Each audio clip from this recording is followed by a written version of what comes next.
Assalamualaikum warahmatullahi wabarakatuh. Alhamdulillahirabbil alamin. Wa bihi nasta'inu ala umurid dunya waddin. Wassalatu wassalamu ala asrafil anbiya'i wal mursalin wa ala alihi wa ashabihi wa man tabi'ahum bi ihsanin ila yaumiddin. Asyhadu an la ilaha illallah wahdahu la syarikalah wa asyhadu anna Muhammadan abduhu wa rasuluh. Allahumma shalli wa sallim wa barik ala Muhammad wa ala ali Muhammad kama shallaita wa barakta ala Ibrahim wa ala ali Ibrahim fil alamin innaka Hamidum Majid. Amma ba'du. Ikhwas sekalian, a'adzani Allah wa iyyakum ajmain. Alhamdulillah pada malam hari ini meskipun hujan cukup deras ya. Tadi saya sempat mikir nih ada orang enggak ini ya. Hujan deras seperti ini. Alhamdulillah ternyata ada ya. Alhamdulillah ya, tentu ini patut kita syukuri. Allah masih mengizinkan kita semua untuk bisa hadir ya, ke majelis ini. Yang tentu saja kehadiran kita di majelis ilmu ya, kebaikannya banyak sekali ya, yang semua kita sudah tahu ya. Nah, semoga apa yang sudah diterangkan oleh Nabi dalam hadis-hadis tentang keutamaan thalabul ilmi itu bisa kita dapatkan ya. Amin ya Allah ya Rabbal alamin ya. Di antaranya semoga dimudahkan kita jalan kita untuk menuju surga, dan semoga bisa menjadi penghapus dosa-dosa kita ya. Amin ya Allah ya Rabbal alamin. Baik ikhwas sekalian, pada kesempatan malam hari ini kita akan melanjutkan pembahasan dari kitab Tazkiyatun Nufus yang disusun oleh Syekh Ahmad Farid ya, hafizahullah taala, pada halaman 105 ya. Di kitab yang antum pegang mungkin bisa dibuka di halaman 105 ya. Yaitu tentang aksamu as-sabr bi'tibari muta'alliqihi. Pembagian sabar dilihat dari objeknya. Dalam kitab ini Syekh Ahmad Farid mengatakan was-sabru bi'tibari muta'alliqihi salah satu aksamun, kata beliau. Sabar dilihat dari objeknya itu ada 3. Yang pertama sabrun alal awamiri wa ta'ah hatta yu'addiyaha. Sabar ya, di dalam atau atas al-awamir, perintah Allah dan ketaatan kepada Allah Ta'ala sampai kita menunaikan ya, perintah tersebut. Itu yang pertama, as-sabru alal awamir, atau lebih ringkas sebut as-sabru ala ta'ah ya, sabar dalam ketaatan. Yang kedua sabrun anil manahi wal mukhalafat, sabar dari larangan-larangan Allah Ta'ala dan dari menyelisihi sunnah, menyelisihi syariat, hatta la yaqa'u fiha, sehingga kita tidak terjerumus dalam larangan dan hal-hal yang menyelisihi syariat tersebut. Atau dalam istilah yang lebih ringkas, sabrun anil maksiyah. Yang pertama tadi as-sabru fit ta'ah, yang kedua as-sabru anil maksiyah. Dan yang ketiga sabrun alal aqdiyati hatta la yatasakhatha. Sabar terhadap ketentuan Allah Ta'ala, qadanya Allah Ta'ala atau takdir ya. Sehingga ketika kita mendapatkan takdir buruk menurut kita tidak marah gitu ya. Kita tidak putus asa ya, dan kita bisa menerimanya dengan baik. Itu, atau dalam bahasa ringkasnya as-sabru indal musibah. As-sabru indal musibah. Sabar ketika terkena musibah. Jadi tadi sabar itu secara ringkas terbagi 3. Yang pertama as-sabru fit ta'ah, sabar dalam ketaatan. Yang kedua as-sabru anil maksiyah, sabar dari kemaksiatan. Yang ketiga as-sabru apa? Indal musibah. Indal musibah. Sabar saat kita terkena musibah. Nah, itu. Nah, wa hadhil aqsam hiya allati qila fiha, kata saya Ahmad Farid ya.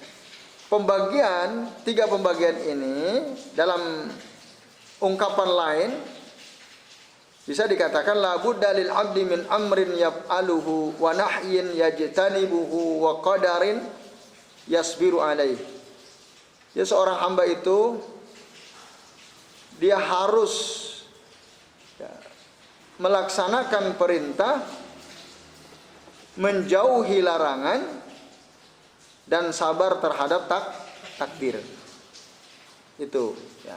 Atau tadi bahasa ringkasnya tadi, kalau kami lebih enak tadi ya dengan istilah as-sabru fi taatillah, as-sabru an maksiatillah, as-sabru indal musibah. Itu lebih mudah diingatnya. Masih ingat ya? Ya, sabar itu ada berapa? 3. Gimana? Sabar? As-sabru fit ta'ah, terus? As-sabru anil maksiyah, terus? As-sabru indal musibah. Nah, itu. Di sisi lain, ya, kesabaran itu ya, ada 2 macam. As-sabru aidun nau'ani. Dilihat dari sisi, kalau tadi objeknya, ini dilihat dari sisi kemunculannya. Sabar itu ada 2 macam. Yang pertama ikhtiyariyun, yang kedua idtirariyun. Sabar ikhtiyari yang bersifat ikhtiyari, apa itu maksud ikhtiyari? Kesabaran yang memang bisa diusahakan gitu. Kesabaran terhadap sesuatu yang bisa diusahakan. Itu namanya as-sabru al-ikhtiyari. Yang kedua as-sabru al-idtirari. Kesabaran yang mau tidak mau harus sabar gitu. Mau tidak mau harus sabar. Kalau ikhtiyari orang bisa milih.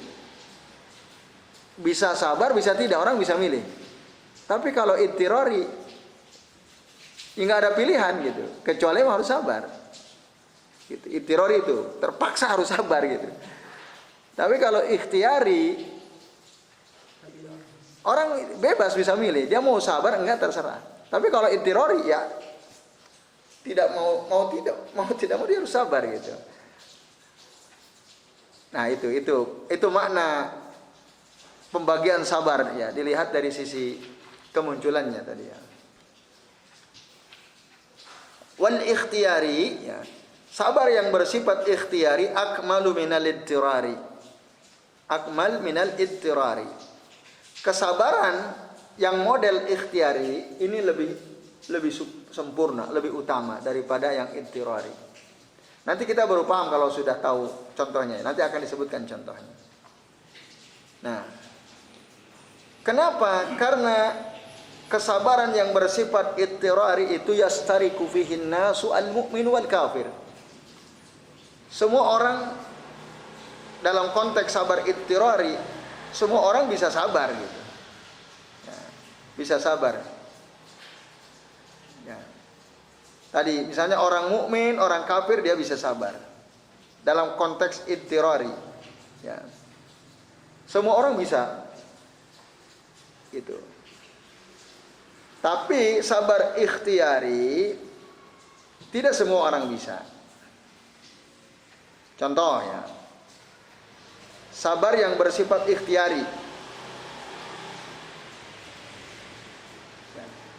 Dulu Nabi Yusuf alaihi salam pernah kan digoda oleh istri tuannya yang dikenal dengan nama Zulaikha kan. Seandainya antum posisinya seperti Nabi Yusuf, posisi antum tinggal di rumah itu ada suami istri masih muda, antum ya sudah sebesar ini, Nah, atau mungkin dikontrakan lah.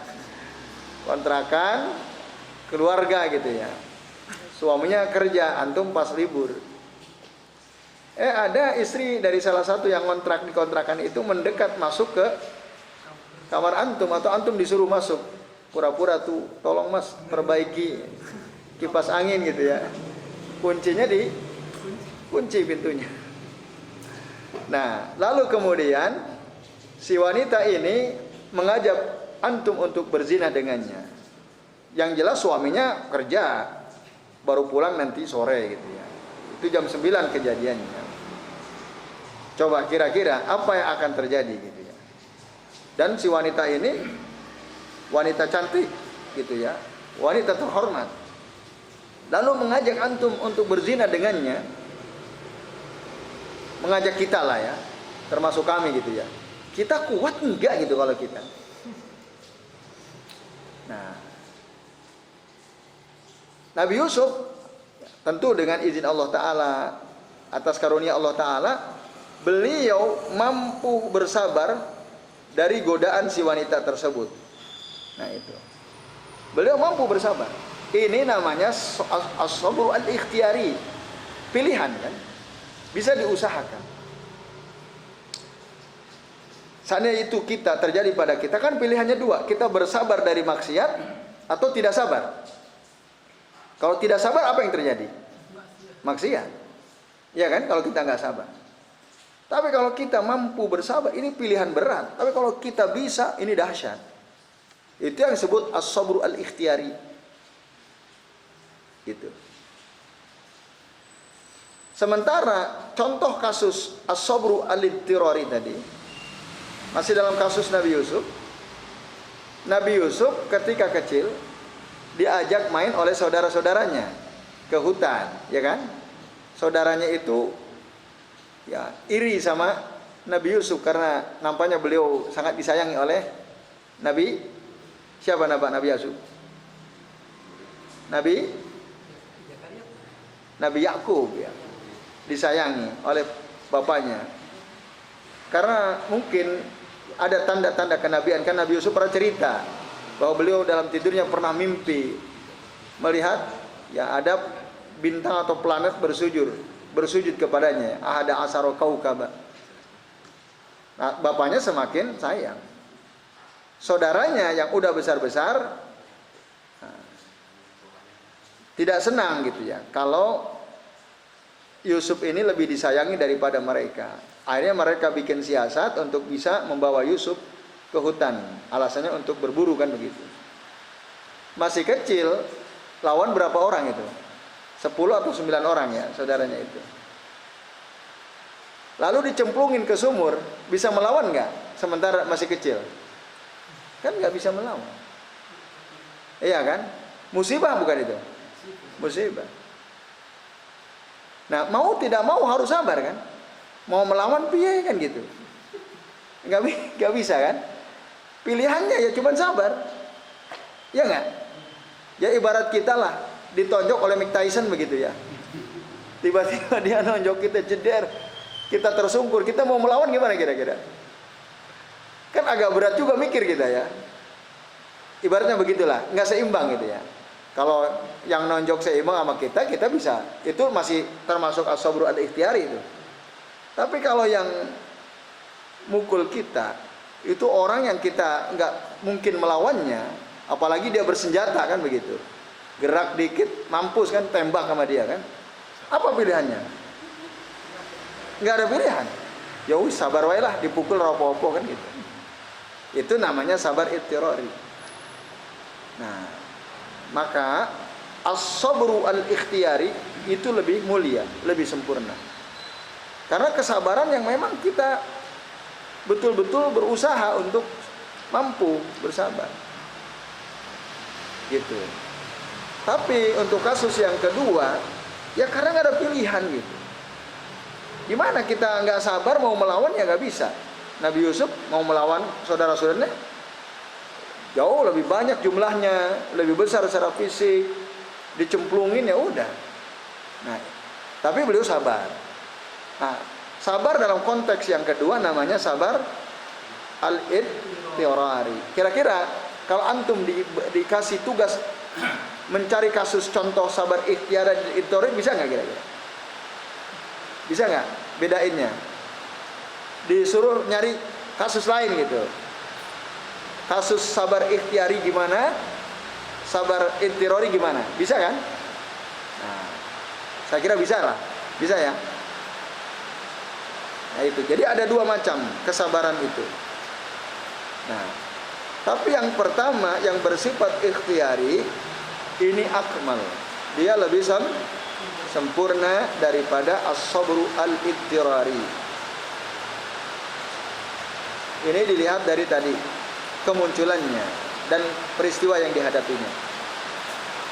Manusia, kata Syekh Ahmad Farid, ya, la yastagni ani sabri fi halihi minal ahwal, tidak bisa tidak, ya, manusia itu butuh bersabar dalam seluruh keadaannya. Karena keadaan kita ini, keadaan manusia berubah-ubah ya. Antara kita wajib mentaati perintah, antara kita wajib menjauhi dan meninggalkan larangan, antara ya, kita menghadapi takdir gitu yang menimpa diri kita, dan antara ya kewajiban untuk bersyukur ketika menerima nikmat dari Allah Subhanahu wa taala. Itulah keadaan manusia. Di antara itu, hidup kita semua antara itu, antara kita wajib melakukan perintah Allah atau kita wajib meninggalkan larangan-larangan syariat, atau ya, kita menghadapi takdir kita. Menghadapi takdir kita itu selalu setiap hari begitu. Menghadapi takdir kita, dan antara tadi kita wajib bersyukur ketika kita mendapatkan nikmat dari Al-Mun'im, yaitu Allah Subhanahu wa taala. Jadi kesabaran itu nggak bisa lepas sebenarnya, harus selalu ada, harus selalu dimiliki sampai mati. Itu faktanya begitu sebenarnya. Nah, lalu di sini dibahas tentang keadaan kita. Jadi seorang hamba itu, manusia itu, ketika dia masih hidup di dunia, tidak pernah lepas dari dua keadaan. Keadaan pertama, apa yang kita alami itu sesuai dengan hawa nafsu dan keinginan kita. Pernah nggak mengalami seperti itu? Sesuai banget dengan keinginan kita. Pernah? Oke. Misalnya kita ingin dapat pekerjaan yang bagus, dapat. Kita ingin dapat penghasilan bagus, dapat. Kan sesuai keinginan. Mungkin nggak itu terjadi pada seseorang? Mungkin. Nah. Yang kedua,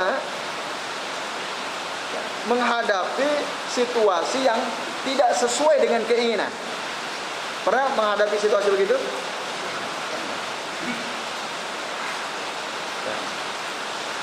Kerja di tempat yang di situ banyak kemaksiatannya misalnya. Kita udah enak kan dapat kerjaan, tapi di situ banyak subhatnya. Akhirnya nggak sesuai keinginan kan. Bagi mereka tentu yang hatinya bersih ya. Ketika ada banyak subhatnya dia, waduh kok begini amat gitu. Nah, tidak sesuai dengan keinginan. Dalam kedua keadaan tersebut, semua kita butuh kesabaran. Saat situasinya persis dengan yang kita inginkan, perlu sabar. Saat situasi yang kita hadapi tidak sesuai keinginan, perlu juga sabar. Ya. Kedua keadaan tersebut membutuhkan kesabaran. Contoh, ya. Saat kita menghadapi sesuatu yang kita inginkan misalnya, kita mendapatkan keadaan tubuh yang sehat. Sesuai keinginan tidak? Iya. Mendapatkan penghasilan yang lumayan besar dibanding rata-rata orang. Sesuai keinginan tidak? Lalu di tempat kita kerja, kedudukan kita bagus. Kan semua sesuai keinginan, Bang. Nah, keadaan yang begini ini sebenarnya ya, kita jauh lebih membutuhkan kesabaran saat menghadapi situasi yang baik dibanding ketika kita menghadapi situasi yang tidak sesuai dengan keinginan. Itu kata Syekh Ahmad Farid. Ya. Jika dibandingkan, ya kita menghadapi situasi yang sesuai dengan keinginan kita, dan saat kita menghadapi situasi yang tidak sesuai keinginan kita, maka keadaan pertama ini lebih butuh kesabaran dibanding keadaan yang kedua. Bisa dipahami? Apa sebab? Karena kesabaran dalam situasi yang sesuai dengan keinginan kita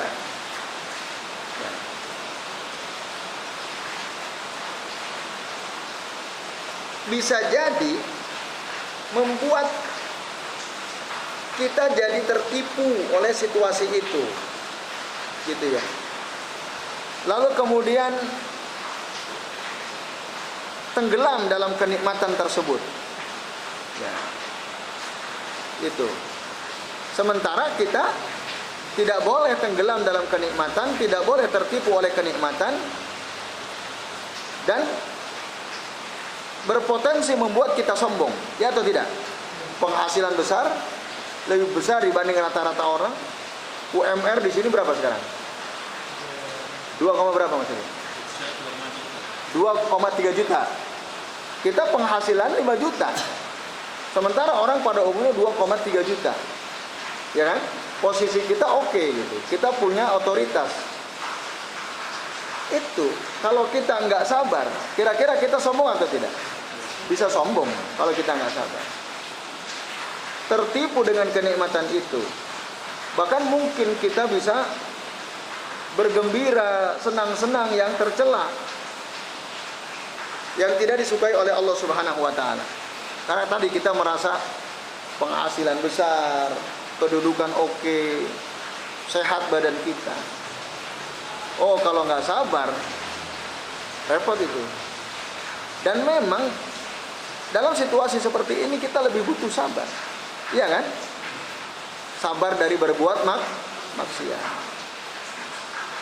Antum kerja di Jakarta misalnya, penghasilan antum besar, lebih besar dari rata-rata orang. Wah, itu bahaya. Jauh dari orang tua, jauh dari tetangga. Gajian, sekali gajian besar. Akhirnya antum ke diskotik tiap malam dia, ngerasa gaji antum besar. Iya kan? Nah, apalagi kedudukan antum oke. Nah, itu kalau nggak sabar ya bisa tertipu kita, terjerumus gitu. Nah, itu diantara sebab kenapa saat dalam keadaan sejahtera kita lebih butuh kesabaran. Ya. Yang kedua, ya, biasanya orang yang sejahtera itu biasanya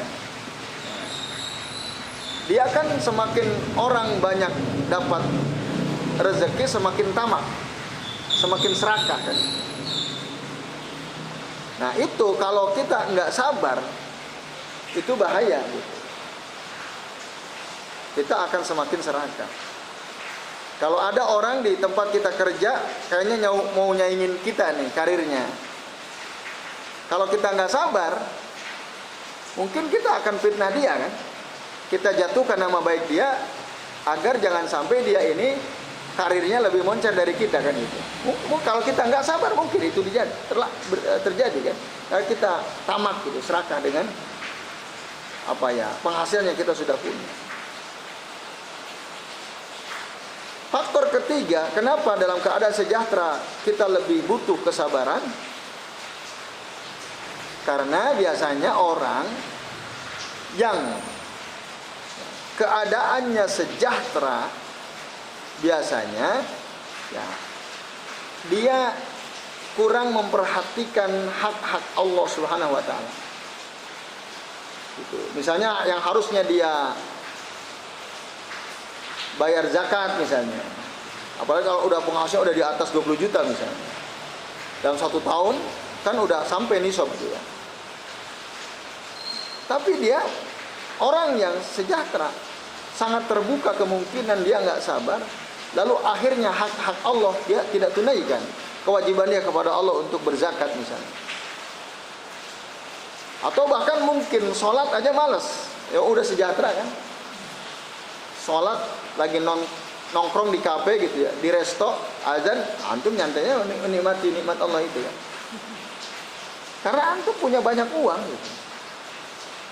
Nah, kalau nggak sabar, ya begitu keadaannya. Hak-hak Allah tidak akan kita tunaikan. Nah, oleh karenanya, dalam keadaan sejahtera seseorang itu sebenarnya lebih butuh kesabaran. Nah, itu.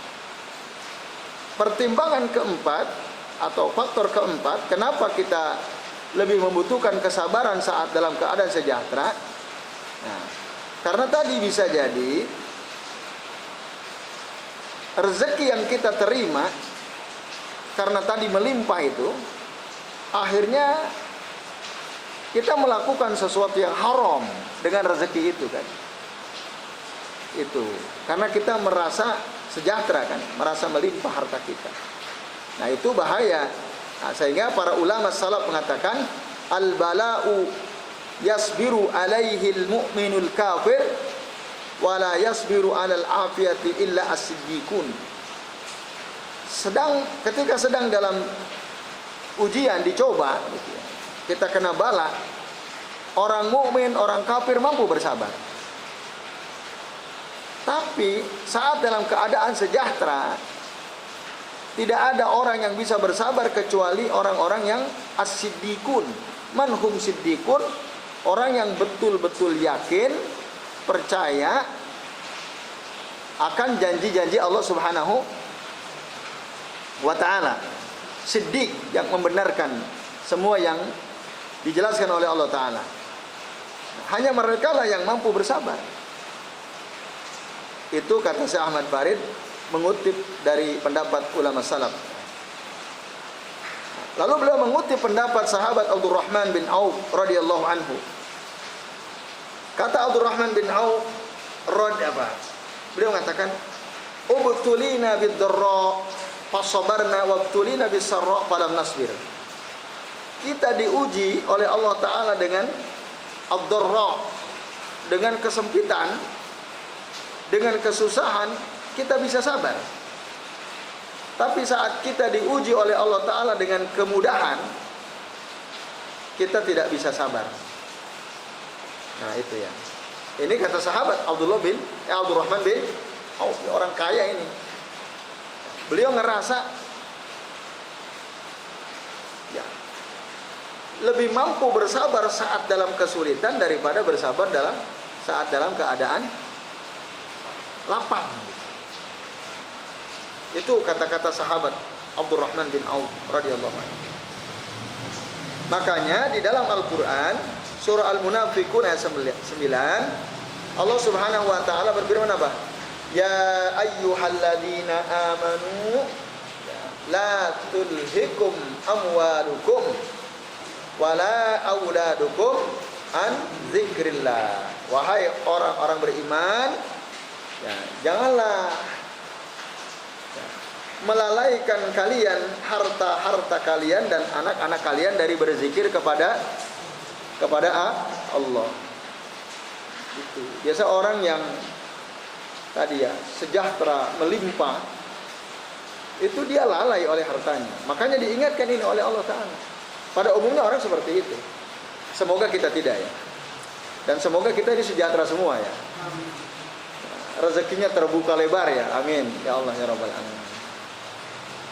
Ya, Allahumma inna nas'aluka ilman nafi'a wa rizqan thayyiba wa amalan mutaqabbala. Yaitu alasan-alasan kenapa kita lebih butuh sabar dalam keadaan lapang daripada saat kita diuji oleh Allah Ta'ala. Nah, sementara amman naum ats-tsani al-mukhalif lil hawa.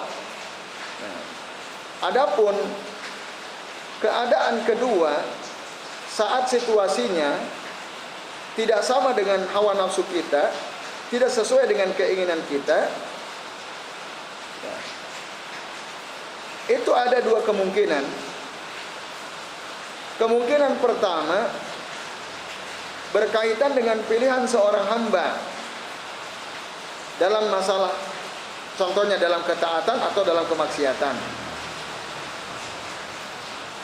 Yang kedua, awalnya tidak ada kaitan dengan pilihan seorang hamba awalnya, seperti ketika kena musibah. Yang ketiga, awalnya berkaitan dengan pilihan dia untuk bersabar, tetapi akhirnya tidak ada pilihan bagi dia. Tidak ada pilihan kecuali tadi untuk menghilangkan apa yang dialaminya. Saat dia masuk terjerumus kepada situasi itu, tidak lagi ada pilihan kecuali dia harus sabar. Nah, lalu dirinci di bab ini oleh Syekh Ahmad Barid. Maka kata beliau, ya, ketika seseorang menghadapi situasi yang tidak sesuai dengan keinginannya, itu ada tiga. Satu, ya, yang ada kaitannya dengan pilihan dia. Tentu saja ini, ya, adalah seluruh perbuatan dia antara dua ketaatan atau kemaksiatan. Itu.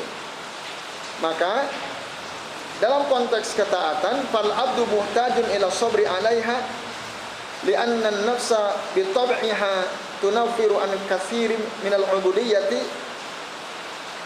Dalam konteks ketaatan, seorang hamba itu butuh sabar karena jiwa kita ini secara tabiat, diri kita ini pada umumnya tabiatnya itu apa? Menghindari atau tidak mau, tanfiru itu menjauh ya dari banyak beribadah, an kasirin minal ubudiyyah. Tabiatnya gitu orang itu pada umumnya. Kalau bisa kan maunya sholat nggak usah jamaah, ya kan? Maunya kita gitu nggak? Iya. Kalau bisa ya sholat lain nggak perlulah, puasa nggak perlulah, kan gitu tabiat kita pada umumnya kan. Nah itu. Nah, pun begitu ketika mau sholat, ya amma fis sholah falamma fiha minal kasal wa isarir rohati la siyama idza tafaqa ma'a dzalika qaswatul qalbi ya warinu dzambi wal mailu ila syahawat wa muqalatatu ahli al-ghaflati. Begitu pula ya, dalam konteks sholat, apalagi saat seseorang itu terkena malas, ya kan, terkena perasaan malas, lalu lebih memilih untuk istirahat, apalagi dalam keadaan itu hatinya keras hatinya. Karena apa? Hati keras sudah kita bahas ya. Sebabnya apa hati bisa menjadi keras? Ya, bermaksiat diantaranya. Lalu hatinya tertutup oleh gelapnya dosa, cenderung kepada syahwat, bergaul dengan orang-orang yang jarang zikir, sering lalainya. Nah, dalam keadaan seperti itu, ya, kita sangat butuh kesabaran. Ya, yang sering kami sebutkan juga ya, misalnya antum pulang kerja jam berapa antum biasa? Orang pada umumnya pulang kerja jam berapa? Jam 4 kan. Berarti asar udah lewat asar ya. Atau perjalanan ke rumah mungkin 1 jam, jam 5. Istirahat sejenak, mandi. Atau sebelum mandi udah terdengar azan sholat maghrib. Ya kan? Antum capek kerja seharian. Bahkan mungkin agak lembur. Biasa pulang jam 4 nih jam 5 baru pulang kan, lembur. Situasi badan antum capek. terdengarlah azan maghrib. Nah, dalam keadaan seperti ini kan konteksnya ketaatan ya. Apakah kita akan tetap berusaha sholat maghrib jamaah atau tidak? Gitu ya. Atau ada contoh lain, subuh hujan terus, dari malam sampai subuh besok hujan terus. Kita tidur agak malam mengerjakan sesuatu, habis pulang pengajian nih, pulang agak malam, hujan nggak berhenti. Pas subuh antum mendengar ada suara azan, Allahu Akbar, Allahu Akbar, tapi badan capek karena kita kegiatan sampai malam, kehujanan pula. Nah, ini kan kita mau melakukan ketaatan, mau sholat subuh kan?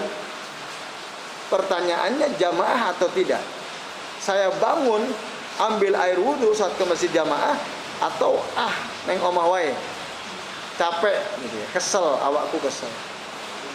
Nah, dalam keadaan begitu ya, apalagi nih hati kotor, kita sering maksiat ya, dengan HP kita sering berbuat maksiat. Itu berat nggak tuh untuk bisa taat, berat atau tidak? Kira-kira berat atau tidak? Berat. Itu berat banget. Kalau nggak sabar, kira-kira bisa jamaah subuh atau tidak? Kalau nggak sabar, nggak mungkin. Pasti kita lebih ngikutin syahwat kita. Neng omah wae, subuh udah tahu subuh, engkau wae jam 6 gitu ya. Dan repot itu, nggak sabar. Nah itu ya. Begitu pula dalam soal lain ya, zakat disebut contoh zakat. Orang mungkin kalau uangnya masih sedikit bisa dia zakat. Zakat itu berapa nisabnya? Berapa juta? Katakanlah 85 juta ya, 80 gram emas 24 karat. Antum punya simpanan 85 juta. Berapa zakat yang harus antum keluarkan? 2,5%. Berapa? Berapa juta? Hah? 2 juta. 2,5% dari 85 2 juta. Hah? 2 juta 100. 2 juta 100 saya katakan begitu ya. Mungkin kita masih kuat. Tapi gimana kalau antum punya simpanan 1 miliar? Coba berapa 2,5% dari 1 miliar? Hah? 25 juta atau 250 juta? 25 ya. 25 juta mau antum kasih ke orang. Kalau nggak sabar kira-kira bisa nggak? Nggak. 25 capek-capek aku kerja keras. Punya simpanan sekian harus dikeluarkan 25 juta. Kalau nggak sabar berat. Kalau nggak sabar berat.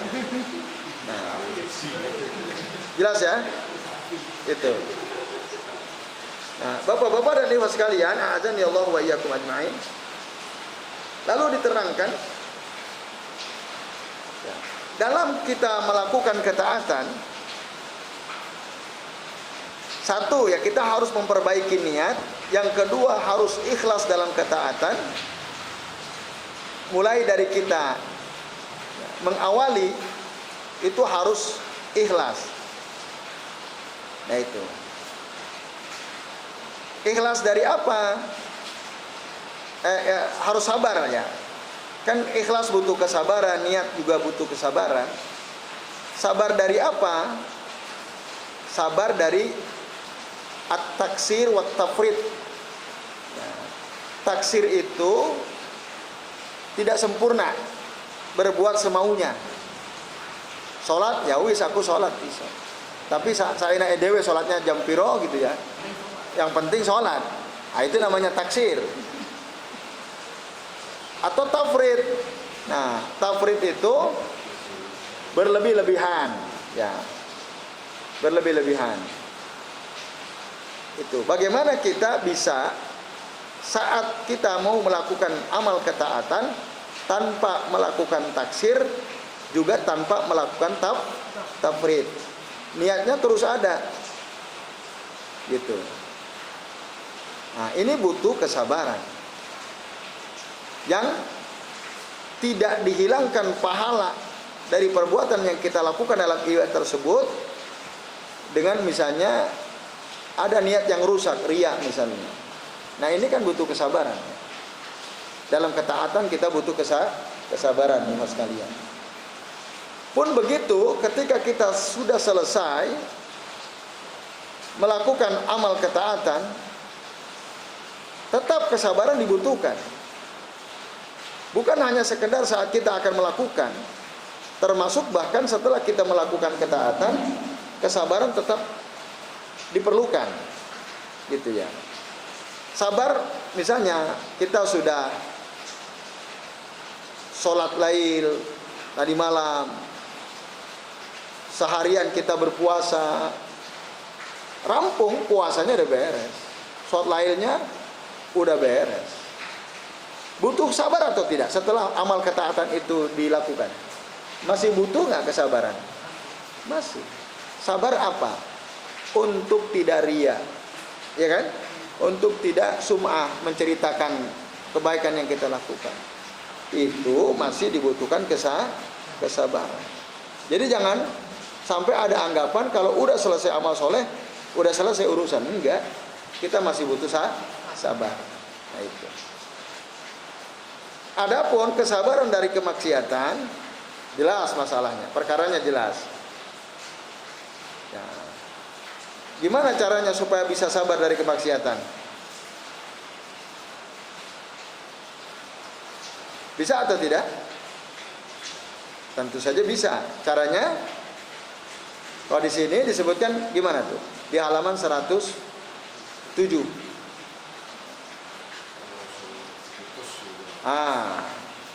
Itu putus dengan teman-teman, dengan komunitas, dengan lingkungan di mana di situ terjadi kemaksiatan. Nah itu. Maka semua perkara yang bisa menjerumuskan kita kepada kemaksiatan, kita putus. Segala hal yang disenangi oleh hawa nafsu kita putus. Gitu.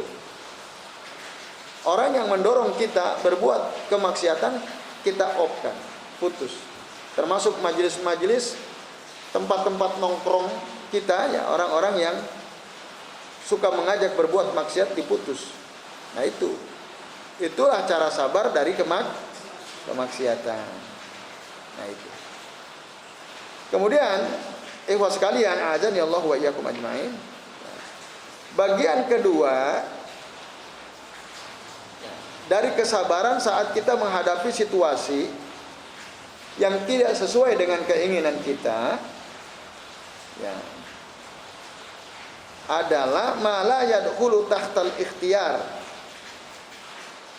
ya, yaitu perkara yang tidak ada alternatif, ya, tidak ada pilihan. Ma la yadkhulu ala al-ikhtiyar. Contoh misalnya kita kena musibah, tertabrak orang misalnya, atau bahkan kematian seseorang yang kita cintai. Dalam keadaan seperti ini, apakah kesabaran pilihan? Atau nggak ada pilihan kecuali harus sabar? Nggak ada pilihan, kecuali kita harus sabar. Maka ini termasuk kategori as-sabru al-ittirari, ya, saat kita menghadapi musibah itu. Karena bukan perbuatan manusia, dibuat sakit oleh Allah Ta'ala, diwafatkan, dimatikan oleh Allah Ta'ala. Itu musibah berat. Nah. Atau kita dicela orang, dipukul orang, tadi oleh orang yang jauh lebih kuat secara fisik, lebih besar. Bahkan mungkin dia punya senjata gitu ya. Kita dicela sama dia, dipukul sama dia.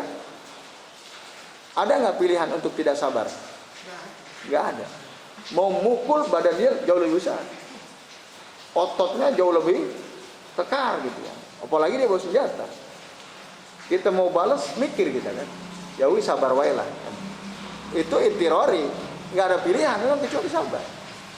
Nah kalau kita nekat ngelawan, apa yang terjadi? Ditembak sama dia kan kalau dia bawa senjata misalnya. Nah ini ya. Bapak-bapak dan ibu sekalian, azan ya Allah wa iyyakum. Nah itu.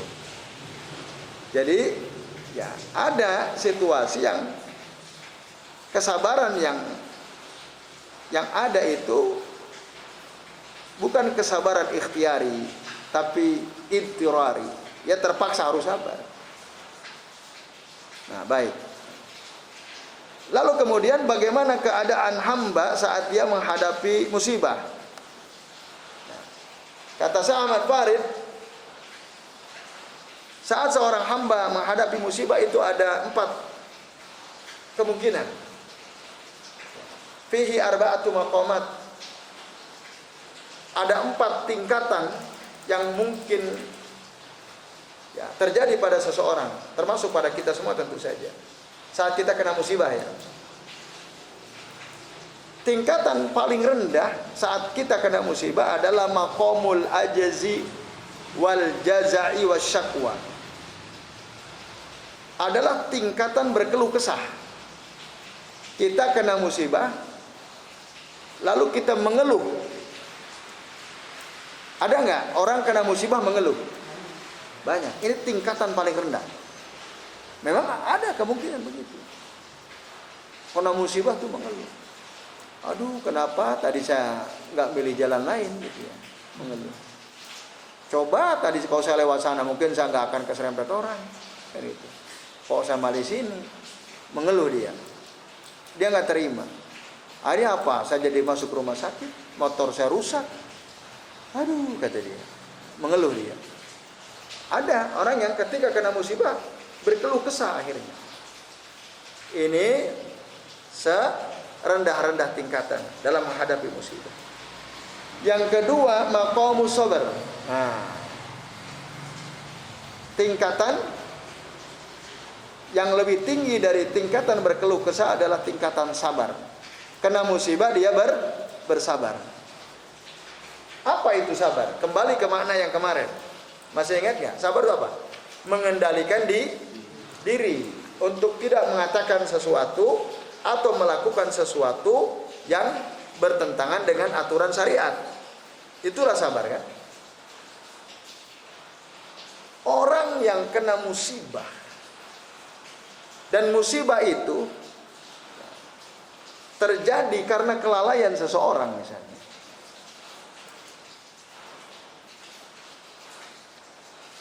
Kita mampu bersabar. Misal tadi ya, saya yang paling gampang aja lah. Contoh tadi, misalnya kita kesenggol orang, motor kita jatuh, rusak, kita terluka. Tingkatan yang pertama kan mengeluh tuh, marah-marah dia. Yang kedua dia sabar. Orang sabar itu. Ya. Dalam hatinya masih ada kemangkelan atau tidak? Masih. Sebenarnya hatinya kesel, ini orang, gitu ya. Tapi dia sabar, dia kendalikan omongannya, dia kendalikan perbuatannya, dia tidak melakukan apapun yang bertentangan syariat. Dia juga tidak mengucapkan ucapan-ucapan yang bertentangan dengan syariat. Mohon maaf misalnya kan kalau orang nggak sabar, kesenggol gitu, yang keluar apa? Misu-misu kan, kurang ajar, goblok macam lah ya. Jadi kalau sabar nggak dia? Dia tahan. Itu ada orang yang makomnya sabar. Tapi di atas makom sabar ada yang lebih tinggi, yaitu makom ridho. Orang kena musibah ridho, dengan orang kena musibah sabar beda atau sama? Bedanya apa? Tidak dongkol dalam hati. Ya, betul-betul ikhlas. Betul, nggak ada perasaan kesel, enggak. Ini tentu lebih berat dari sabar. Pernahkah antum mengalami situasi kena musibah lalu antum ridho dengan musibah itu? Pernah nggak? Hah? Ah, itu bagus tuh. Kenapa Mas Sabri? Kehilangan helm. Terus antum ikhlas ridho gitu kan? Nah itu. Kalau sabar kan masih mangkel. Padahal saya tahu yang ngambil. Ada CCTV. Enggak, pas apa namanya kan di Oh, antum lihat gitu kasusnya. Nah, itu kalau udah levelnya makomnya ridho, sama sekali nggak ada mangkal dalam hati itu. Udah plong aja. Mungkin enggak. Nah, pertanyaan, mungkin tidak seseorang bisa sampai makom ridho ketika kena musibah. Mungkin. Apalagi kalau dia tahu ilmunya. Apa ilmunya tuh supaya kita bisa ridho? Itu ucapannya. Kan harus tahu ilmunya untuk tidak semua orang bisa ridho loh. Tidak semua orang bisa ridho. Hanya sedikit orang bisa ridho ketika kena musibah. Nah, di antara tentu orang yang mampu menyikapi musibah dengan makom ridho, kalau dia tahu ilmunya. Yaitu Nabi kan pernah mengatakan, Innallaha idza ahabba qauman ibtalahum. Sesungguhnya Allah itu ketika mencintai suatu kaum, Allah akan uji dia. Paman apa? Sakhita falahu suhtu, faman radiya falahu ridha. Kalau dia nggak terima, marah-marah, Allah marah sama dia. Tapi kalau dia ridho dengan musibah itu sebesar apapun, maka Allah pun ridho. Ilmu ini dari Nabi SAW. Jadi ingat, setiap musibah yang mengenai diri kita bisa jadi itu adalah bentuk cinta Allah sama kita. Allah cinta sama kita. Mungkin supaya apa? Dosa-dosa kita dihapuskan, dikurangi karena musibah itu. Ya akhirnya, nah kita paham ilmunya kan? Oh itu Nabi yang ngomong. Kira-kira Nabi bohong atau tidak? Nggak mungkin Nabi bohong. Jadi sebenarnya bapak-bapak dan sekalian, ketika kena musibah itu sangat mungkin Allah cinta sama kita. Walaupun di sisi lain, ya, karena perbuatan dosa kita kan. Dalam Al-Quran kan ada juga. Ya, gimana tuh ayatnya? Yang tidaklah ada suatu musibah menimpa kalian melainkan disebabkan karena ulah kalian sendiri. Nah, dalam Al-Quran itu disebutkan ya. Ma asaba mim musibatin. Sebentar. Karena perbuatan kita sendiri. Ma asaba min musibatin. Nah, dalam surah Al-Hadid ya. Atau sebentar. Fabima kasabat aidikum itu. Fabima kasabat. Nah, maaf. As-Surah ya, As-Surah 30 ya. Allah Subhanahu wa taala berfirman, "Wa ma asabakum min musibatin fabima kasabat aidikum wa ya'fu an katsirin." Tidaklah ada musibah yang menimpa kalian dari suatu musibah melainkan disebabkan karena apa? Ulah perbuatanmu sendiri. Karena musibah itu karena adalah dosa kita, perbuatan kita sendiri.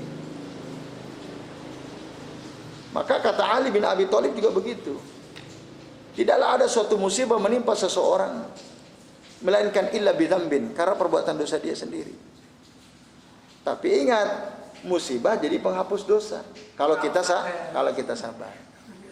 Nah, maka konteks hadis Nabi tadi ya, yang innallaha idza ahabba qauman ibtalahum tadi ya, faman sakhita falahu suhtu wa man radiya falahu ridha tadi itu ya, bentuk kasih sayang Allah kepada seorang hamba. Tadi dia kena musibah, diuji oleh Allah Ta'ala. Di sisi lain kita banyak dosa, gitu kan? Ini yang benar, musibah ini untuk penghapus dosa atau indikator bahwa Allah cinta sama kita. Kira-kira apa jawabannya? Kalau ada pertanyaan seperti itu. Nah, sebenarnya tidak kontradiksi. Dua-duanya mungkin. Tentu saja. Nah, Jadi di satu sisi musibah yang kita dapatkan, ya, kalau kita sabar, tentu untuk bisa sampai pada level ridho harus sabar. Orang nggak mungkin bisa ridho kalau nggak sabar. Mungkin nggak? Nggak mungkin. Harus pasti itu. Nah, saat kita kena musibah itu akibat perbuatan dosa kita sendiri. Lalu kena musibah, kita sabar. Dengan sabar itulah Allah sayang sama kita, lalu Allah hapuskan dosa-dosa kita. Itu cara mengkompromikan dua dalil yang ini yang benar Allah cinta sama saya atau karena perbuatan dosa saya, kan gitu. Sebab dua-duanya nyambung. Nah itu. Baik, itu ya Bapak-bapak dan Ibu sekalian, a'azani Allah wa iyyakum ajmain. Dan yang paling tinggi makom seseorang ketika dia menghadapi musibah apa? Maqamus syukri. Ya. Syukur. Bisa enggak ketika kita musibah kita syukur? Bisa. Harus dengan ilmu itu. Piye carane supaya kita kena musibah itu alhamdulillah. Alhamdulillah benar. Ya.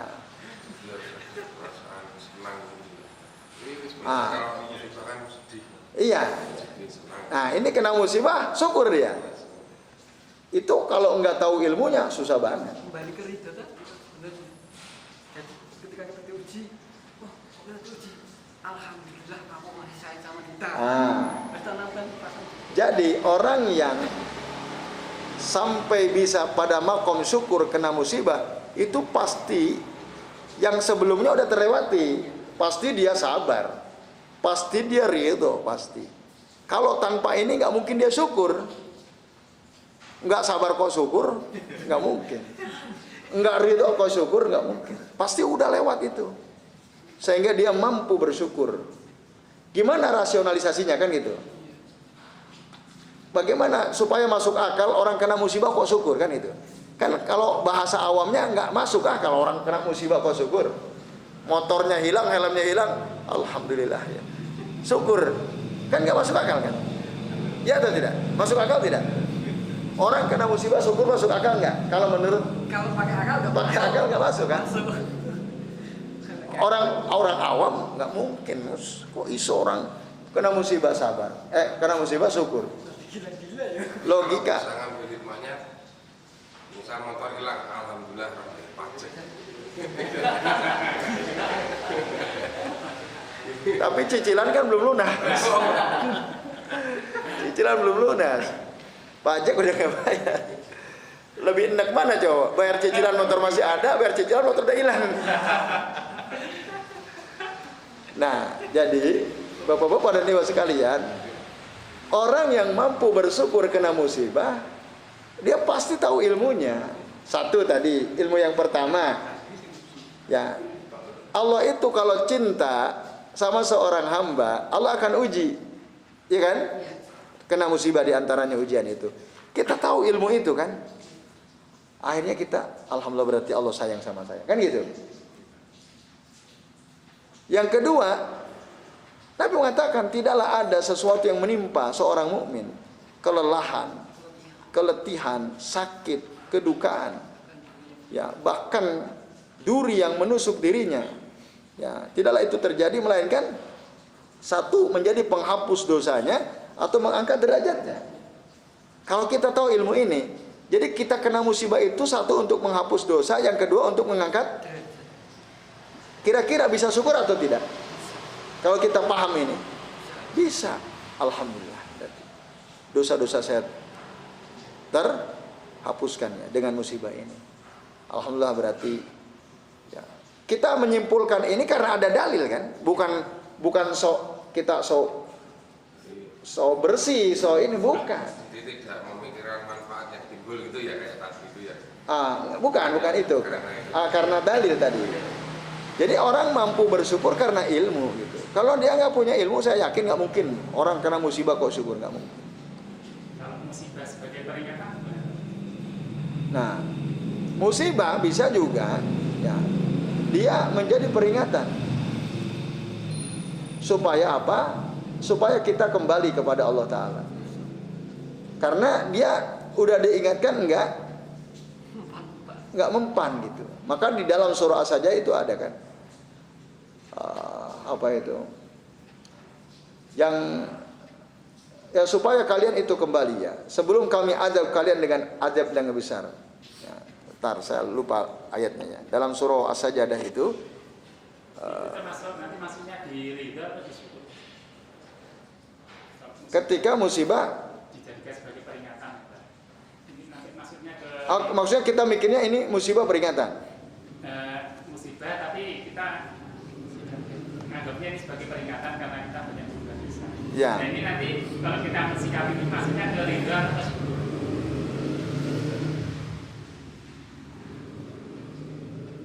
Kita memahami musibah itu sebagai peringatan. Lalu kita bisa bersabar atau tidak? Bisa.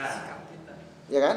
Ya tadi kembali ke kita bisa sabar atau tidak? Lalu kita ridho tidak? Kan itu. Dengan adanya musibah yang menimpa kita, ridho atau tidak? Nah, itu tentu yang tahu kita kan. Makom kita ini di makom sabar, makom ridho atau makom syukur, itu yang tahu kita. Soal anggapan ini musibah apa peringatan apa karena saya berbuat peringatan berarti karena berbuat dosa kan? Ya. Nah, itu semua kalau kita udah paham bisa menghantarkan kita pada makom ridho. Ya ini Allah peringatkan saya. Gitu kan? Kena musibah akhirnya ya alhamdulillah. Bahkan dia ridho terus dia bersyukur alhamdulillah. Contoh gini ya, ada seseorang dia dikeluarkan dari satu pekerjaan dia, dikeluarkan dia, di PHK. Musibah bukan tuh? Di PHK dari pekerjaan dengan gaji yang besar. Musibah kan? Nah, ini musibah karena dosa atau karena peringatan atau karena untuk apa? Bentuk kecintaan Allah kepada kita. Itu mungkin semua. Mungkin semua kan. Oh, sampean di PHK dari tempat kerja sampean itu karena di situ banyak subhat, banyak yang haram. Kalau kita tahu itu, akhirnya kita jadi apa tuh? Jadi syukur atau enggak? Ridho enggak kita? Ridho, syukur. Alhamdulillah. Nah, itu sekaligus peringatan bahwa sampai yang di PHK di tempat kerja sampean itu, Allah ingatkan tuh bahaya di situ. Kalau sampean terus di situ, sampean makan subhat terus tuh. Akhirnya atas izin Allah di PHK kan. Nah, kalau dia udah paham, maka dia bisa sampai makom syukur, makom ridho gitu. Ya, tentang apakah musibah itu peringatan, penghapus dosa atau tanda cinta Allah kepada kita, itu semua bisa semua. Iya, tergantung sikap kita. Kalau kita merasa, oh ini Allah cinta sama saya, boleh nggak? Boleh, karena ada dalilnya. Asal kita setelah kena musibah tambah baik atau tidak itu lihat dulu itu. Nah kan itu. Tapi itu semua bisa terjadi. Nah itu ya bapak-bapak dan ibu sekalian. Jadi itu makom manusia dalam menghadapi kesabaran ada 4. 1, makom berkeluh kesah, makom sabar, makom ridho, makom syukur. Nah itu. Nah lalu, ini yang terakhir, kalau kita terkena musibah, tapi musibah itu kezaliman seseorang yang mengenai diri kita. Kezaliman seseorang yang mengenai diri kita. Nah, itu juga ada 4 makom ya. Kalau ada orang berbuat zalim sama kita, makom yang pertama apa? Memaafkan. Ya. Lalu makom yang kedua, salamatu sadri min iradati tasyaffi. Ya hati kita jadi lapang, ya. Tidak marah kepada orang yang berbuat zalim kepada kita. Kalau memaafkan masih ada kemarahan enggak? Masih. Marah coba deh saya maafin. Antum mampu marah. Karena karyawan antum gitu yang berbuat salah. Sampai antum rugi. Marah sama karyawan bisa nggak? Bisa. Tapi antum maafin. Yowis, gue tak maaf kayak. Tapi esok-esok oh jadi ulangi loh ya. Saiki aku iso sabar kan gitu. Dia ngomong begitu. Dia kan saya maafkan kesalahanmu gitu kan. Ya. Tapi sebenarnya hatinya masih mangkel nih, bocah kerja nggak beres kan itu. Tapi ada yang di atasnya, dia tidak hanya memaafkan, tapi lapang dadanya. Dia sama anak buahnya betul-betul nggak marah dia, ya bisa nggak orang apa-apa. Orang apa-apa Pak iki rugi, aku ketipu, isra apa-apa santai lah. Nah, nanti Allah ganti. Nah, itu dadanya lapang, itu level makom di atasnya. Terus makom yang ketiga makom qadar. Makom qadar itu maksudnya apa? Nah, dia memahami bahwa itu semua adalah takdir. Ini takdir sudah. Ini betul nggak? Semua kejadian itu takdir, betul kan? Nah, yang terakhir, yang keempat, maqamul ihsani ilal musi. Ya. Jadi tadi ada anak buah kita malah nipu kita sendiri misalnya. Kita kasih amanah dia khianat, gitu ya. Mungkin kan terjadi dalam kehidupan. Nah, udah khianat wis rapo-opo, kue ra usah metu, tetep kerja nang kene wae. Gaji kue tak tambahi gajimu gitu ya, misalnya. Kalau dia bisa begitu berarti dia udah levelnya maqam al-ihsan ilal musi itu namanya. Dia mampu berbuat baik kepada orang yang berbuat buruk kepada dia kan. Itu berat itu ya. Nah itu. Didoakan paling enggak. Ya. Tapi ada nggak yang kayak gitu? Ada. Dan untuk bisa begitu tahu ilmunya, harus tahu ilmunya. Itu ilmunya ada itu. Jadi orang yang memaafkan itu, waman afa wa aslaha fa ajruhu ilallah. Barang siapa yang memaafkan bahkan berbuat baik kepada orang yang berbuat buruk kepadanya, pahalanya nanti Allah yang kasih. Innahu la yuhibbul zalimin. Sesungguhnya Allah tidak suka kepada yang zalim. Orang yang zalim sama kita, udah Allah gak suka sama dia. Kalau kita maafkan bahkan kita berbuat baik, nanti itu besar sekali pahalanya. Allah gak terangkan, saking besarnya pahalanya. Tahu kita ilmunya, ada ayat yang bicara tentang itu. Ya wis, itu. Kalau yang dibalas ganti, barang siapa mampu marah, tapi dia mampu, sebenarnya dia marah, tapi dia mampu menahan amarahnya, maka Allah akan ganti dia besok kelak di surga dengan bidadari. Tinggal memilih bidadari itu kan ada. Ada, ya itu. Ya itu udah sampai menahan amarah ya. Tapi tadi itu ganjaran orang yang menahan amarah ya. Kalau yang memaafkan berbuat baik itu nggak terhingga itu pahalanya. Kalau itu kan jelas ada disebutkan. Kalau yang ayat yang tadi saya kutip ya kan wa jazaa'u sayyi'atin sayyi'atun misluha faman 'afa wa aslaha fa ajruhu ilallah innahu la yuhibbuz zalimin. Keburukan itu balasannya keburukan serupa. Gitu. Tapi kalau dia memaafkan orang yang berbuat buruk kepadanya, kemudian dia berbuat baik bahkan kepada orang yang berbuat buruk kepada dirinya, maka pahalanya nanti Allah yang kasih. Dan sesungguhnya Allah tidak suka sama orang-orang yang berbuat zalim. Itu lebih tinggi lagi karena Allah tidak terangkan detailnya apa. Nah itu kata para ulama, ketika Allah menerangkan Allah akan beri pahala, tidak dirinci, itu artinya besar sekali pahalanya. Nah itu ya. Nah itu kalau udah mampu berbuat baik sama orang yang zalim sama kita, berarti kita sudah sampai makom al-ihsan ilal musi ya. Berbuat baik kepada orang yang berbuat buruk kepada kita. Nah, penutup, saat kita menghadapi situasi yang tidak sesuai keinginan, itu bagian ketiga adalah ma yakunu uruduhu bi ikhtiyarihi fa idza tamakkana minhu lam yakul lahu ikhtiyarun la hilata fi daf'ihi. Ya. Jadi awalnya karena ada ikhtiar gitu. Muncul ya.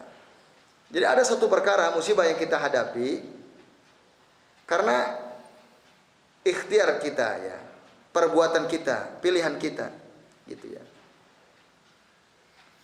Fa idza tamakkana minhu lam yakun lahu ikhtiyarun. Tapi kalau kita udah masuk ke situ, ya, kita sudah tidak lagi punya pilihan dan tidak punya cara untuk bisa mencegah itu. Nah, ada situasi seperti itu. Misalnya gimana? Utang ke rentenir misalnya. Ya. Hutang ke rentenir itu pilihan kita bukan? Iya kan? Pilihan. Kita pilihan. Hutang riba itu kan pilihan kita. Kita mau beli apa, mau bangun rumah atau apa, itu kan pilihan kita. Ya kan? Iya. Itu apa sesuai dengan keinginan atau tidak hutang itu? Kan aset tidak ya. Semua kita maunya tidak hutang kan? Iya. Tapi terpaksa kan kita hutang. Nah, ketika kita hutang itu pilihan kita. Sebenarnya kita boleh milih saya hutang atau tidak. Ya, hutang terutama ke rentenir misalnya, ke bank pelecit gitu ya misalnya, atau ke yang berbau riba misalnya. Kan kita awalnya kita bisa milih, ini saya hutang atau tidak. Betul atau tidak? Gitu kan? Tapi kalau kita sudah masuk ke situ, ada alternatif nggak? Udah nggak bisa kan? Udah nggak bisa milih, kecuali harus bayar kan? Iya. Harus bayar kan? Ada nggak? Aku nggak mau bayar deh, milih itu aja. Kan nggak bisa. Kita udah nggak punya pilihan, ya kan? Kita harus bayar. Minjamnya 10 juta, bayarnya 12 juta ke bank pelecit gitu ya. Itu misalnya. Kita mau nolak bisa nggak? Aku minjam 10 juta, kau suruh bayar 12 juta. Ragelem aku. Bisa nggak? Nggak bisa. Udah nggak ada pilihan. Nah itu. Dan kita sudah tidak bisa mencegahnya. Nah ada situasi yang kita tidak inginkan. Awalnya pilihan kita, tapi kalau udah masuk nggak ada lagi pilihan. Contohnya gitu tadi. Contohnya. Ya gitu. Maka tentu saja ya kesimpulan akhir dari bagian terakhir ini, ketika kita akan tadi ya melakukan sesuatu yang kita punya pilihan, pertimbangkanlah matang-matang apa konsekuensi dari perbuatan kita itu tadi. Gitu ya. Ya kalau kasus lain banyak, itu contoh saja ya misalnya. Kasus misalnya berkelahi, membunuh gitu ya. Kan pilihan kita ini saya bunuh atau tidak gitu ya. Kita milih.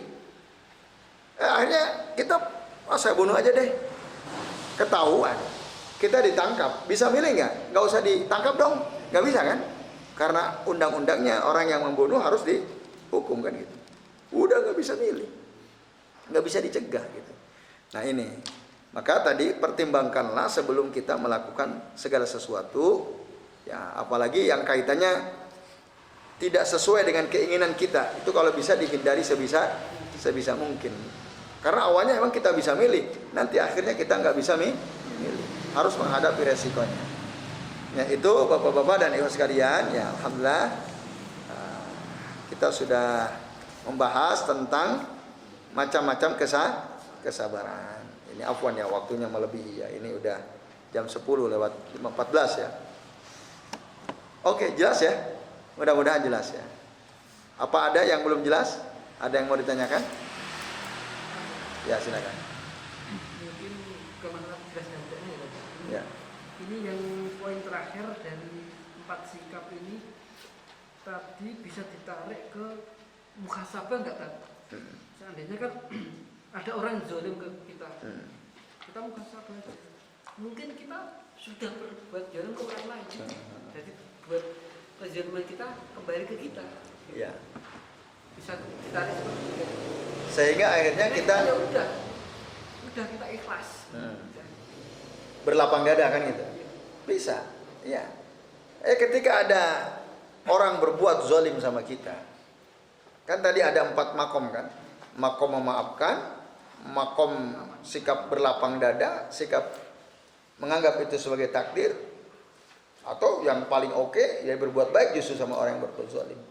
Nah, bisa ini mungkin karena kezaliman saya dulu pernah berbuat zalim. Udah deh, saya maafkan. Bisa. Itu bisa jadi acuan gitu ya, untuk supaya kita bisa memaafkan orang lain yang berbuat zalim kepada kita. Kata Syekhul Islam Ibnu Taimiyah, itu adalah salah satu cara untuk membantu kita bisa bersabar. Gitu. Karena ada al-umur al-mu'inah ala sabri min adza min adza al-ghair ya. Perkara-perkara yang bisa menolong seseorang bisa bersabar saat dia disakiti oleh orang lain. Nah, di antaranya tadi dia ingat dosanya sendiri, mungkin saya pernah berbuat dosa, mungkin saya dulu zalim sama orang, akhirnya ya sudah saya maafkan, dia bisa. Ya itu salah satu cara penting yang perlu dilakukan. Ya baik, itu ikhwas kalian, a'adzani Allah wa iyyakum ajmain. Cukup dulu ya.